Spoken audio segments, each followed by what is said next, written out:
Hello friends, आज हम physics के यूनिट 1 इलेक्ट्रोस्टैटिक्स के बारे में पढ़ेंगे।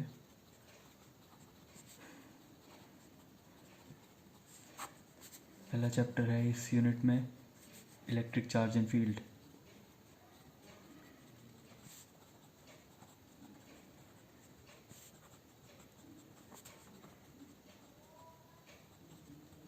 So before starting, let's know some important terms in this chapter.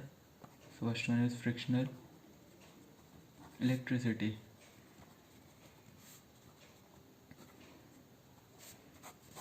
So frictional electricity क्या है? कोई रबर सब्सटेंस को जब हम आपस में रब करते हैं तो फिर वो लाइट ऑब्जेक्ट्स को अट्रैक्ट करने के काबिल हो जाता है। जैसे हमने देखा ही है कि अगर हम स्केल को अपने ड्राई हेयर में रब करते हैं तो फिर वो क्या बोलते हैं, पेंसिल पील्स उठाने लग जाता है। तो वैसे ये है फ्रिक्शनल इलेक्ट्रिसिटी, ऐसे ही सब्सटेंसेस को रब करने से आती है। So the property of rubber substance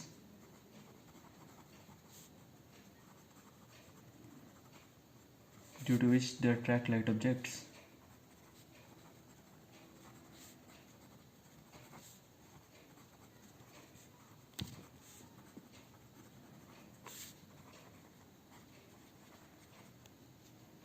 For example,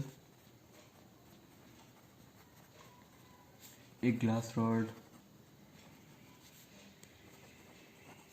with hair, जैसे मैंने आपको बताया कि अगर हम स्केल को हेयर में रब करते हैं तो अब इसमें एक तो ये बात होगी, दूसरी बात होगी हमारे पास इलेक्ट्रोस्टैटिक। तो अब ये इलेक्ट्रोस्टैटिक क्या चीज़ है? तो इलेक्ट्रोस्टैटिक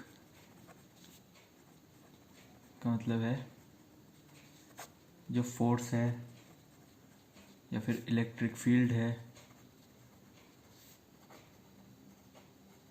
या फिर इलेक्ट्रिक पोटेंशियल। तो ये तीन चीज़ें हैं जो इलेक्ट्रोस्टैटिक्स में हम पढ़ते हैं, और इसका भी एक स्पेशल कारण है, due to charge at rest. तो जब हम चार्ज हमारा रेस्ट पे होता है और हम इन सारी चीज़ों के बारे में पढ़ते हैं तो वो होता है हमारा इलेक्ट्रोस्टैटिक्स। सो अब हमने देख तो लिया, तो इलेक्ट्रिक चार्ज ये क्या चीज़ है?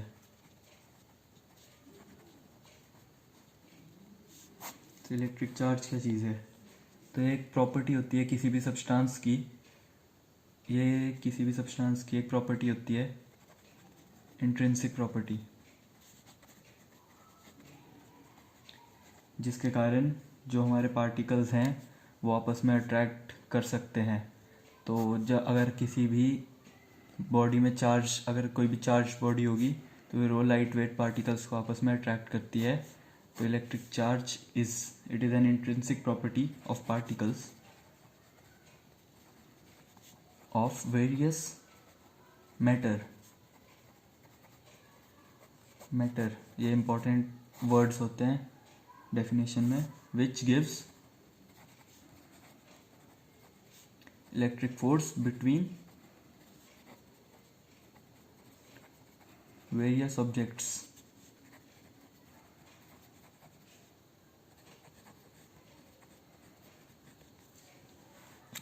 So what is charge?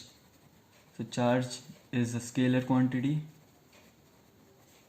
तो हमें कुछ ऐसी बातें हैं जो हमें याद रखनी है चार्ज के बारे में, और जो चार्ज की ऐसे यूनिट है कूलम्ब होती है। This could be asked in CBSE। और जो CGS यूनिट होती है स्टैट कूलम होती है। और हाँ, हम मानते हैं कि जो सबसे छोटा इलेक्ट्रिक चार्ज होता है वो इलेक्ट्रॉन्स का या फिर प्रोटॉन्स का होता है।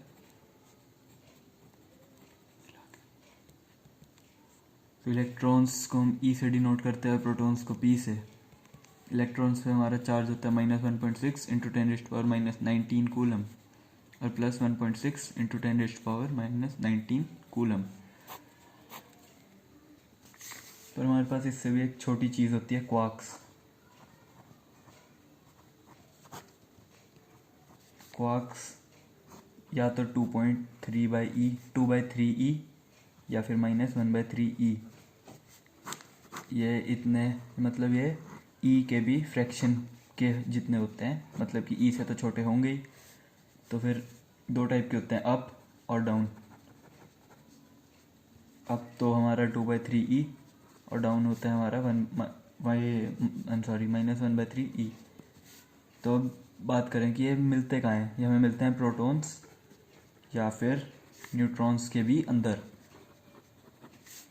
ठीक है, हमारे पास अगर एक प्रोटॉन है तो उसमें कौन कौन से क्वार्क होते हैं, अप, अप और डाउन। और हमारे पास एक न्यूट्रॉन है तो कौन से क्वार्क होते हैं, अप, डाउन एंड डाउन। तो अप, अप, डाउन मतलब you, you and D. So it is 2/3 E plus 2/3 E and -1/3 ई। तो आप कह रहे हो कि हम, अगर आप ये सोच रहे हो कि हम इनकी डायरेक्शन नहीं देखेंगे, तो फिर आपको पहले ही बता दिया था कि एक स्केलर क्वांटिटी होती है जिसमें डायरेक्शन नहीं होती। और अगर न्यूट्रॉन की बात करेंगे हम, तो 2/3 ई -1/3 E and -1/3 E. So it comes out to be E and it comes out to be 0. And as we know that neutrons have no charge and proton have E charge.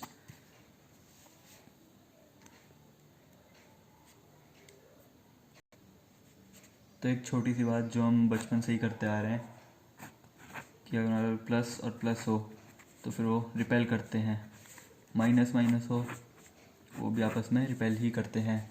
और अगर हमारे पास plus और minus हो तो फिर वो आपस में अट्रैक्ट करते हैं। तो like repels and unlike attracts. So अब एक नई बात करते हैं, तो वो है गोल्ड लीफ इलेक्ट्रोस्कोप।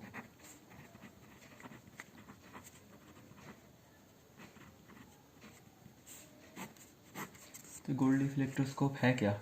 एक डिवाइस है जिससे हम इलेक्ट्रिक चार्ज को डिटेक्ट कर सकते हैं। इलेक्ट्रिक चार्ज का डिटेक्शन हो सकता है, या फिर हम इस इलेक्ट्रिक चार्ज की पोलैरिटी को भी आइडेंटिफाई कर सकते हैं।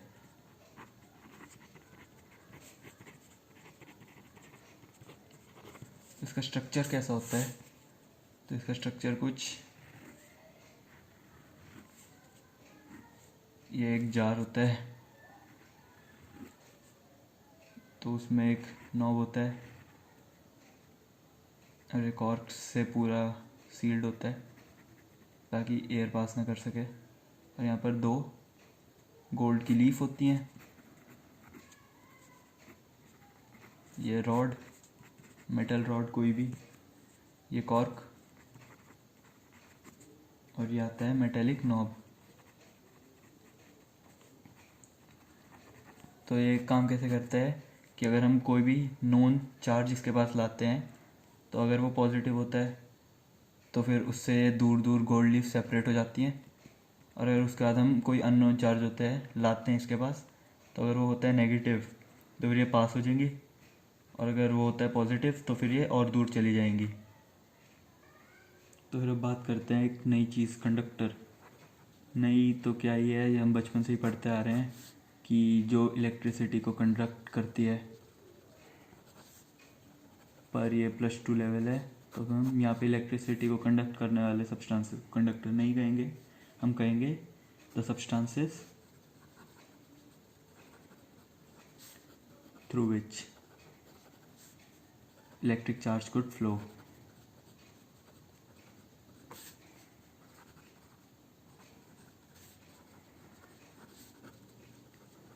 तो ऐसे सब्सटेंसेस जिससे इलेक्ट्रिक चार्ज फ्लो करता है वो होते हैं कंडक्टर। और कंडक्टर के बारे में एक इम्पॉर्टेंट चीज़ कि अगर हम इस कोई भी कंडक्टर को चार्ज देंगे, मान लीजिए हमने पॉजिटिव चार्ज दिया है इस रॉड के थ्रू, तो फिर वो उसके सरफेस पर ही रह जाता है, पूरी बॉडी में नहीं फैलता। और इंसुलेटर क्या होते हैं? द सब्सटेंसेस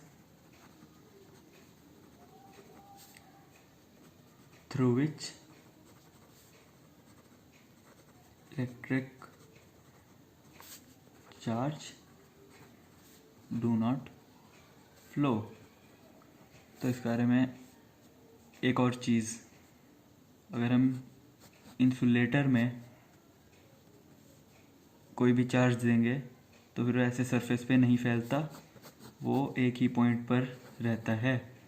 तो वो पूरे सरफेस पे नहीं फैलता, पूरी बॉडी पे नहीं फैलता। तो थैंक यू। आज की वीडियो में इतना ही।